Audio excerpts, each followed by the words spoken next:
Everyone, welcome back to one more mini vlog. So చాలా రోజులైంది కదా షార్ట్స్ పోస్ట్ చేసి, డాన్స్లో ఎక్కువ పోస్ట్ చేస్తున్నాను. యాక్చువల్గా నేనైతే జాబ్లో బిజీగా ఉన్నాను, అందుకనేసి ఎక్కువ వీడియోస్ పోస్ట్ చేయలేకపోయాను. లాస్ట్ టైం ఇంటర్వ్యూది షార్ట్స్ పెట్టా కదా, సో ఆ జాబే ఓకే అయింది. బట్ అది నేను కంటిన్యూ చేస్తున్నానా లేదా అనేసి నేను నెక్స్ట్ వీడియోస్లో చెప్తాను. ఇంకా ఇది వచ్చేసి నా అవుట్ఫిట్ అనమాట. ఫస్ట్ డే ఆఫీస్కి వెళ్ళింది, ఇంకా ఆఫీస్కి వెళ్ళేసి వచ్చేసాను. యాజ్ యూజువల్ ట్రైనింగ్ సెషన్స్ అంతా అయ్యాయి. తర్వాత అయితే ఇంటికి వచ్చిన తర్వాత నాకు ఒక పార్సల్ వచ్చిందనమాట నా ఫ్రెండ్ నుంచి.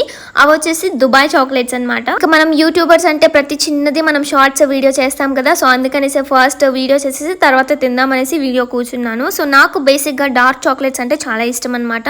నేను తీయగా లేకపోతే షుగర్స్ ఎక్కువ ఉన్న చాక్లెట్స్ ప్రిఫర్ చేయను. సో మీకు ఎలాంటి చాక్లెట్స్ ఇష్టం నాకు కామెంట్ సెక్షన్లో కామెంట్ చేయండి. యాక్చువల్గా నేను చాక్లెట్స్లోనే కాదు, మామూలుగా ఓవర్ స్వీట్ ఉన్న ఏ స్వీట్ కూడా ప్రిఫర్ చేయను. నాకు చాలా మైల్డ్గా ఉంటాయని నచ్చుతుంది sugar. And also dark chocolates నేను తినడానికి ఇంకొక రీజన్, ఇది మన స్ట్రెస్ని అండ్ ఆల్సో హెడేక్ని తగ్గిస్తుంది అంటే నాకు ఫ్రెండ్స్ ఎవరో సజెస్ట్ చేశారు. అండ్ ఆల్సో నేను గూగుల్లో చూశాను.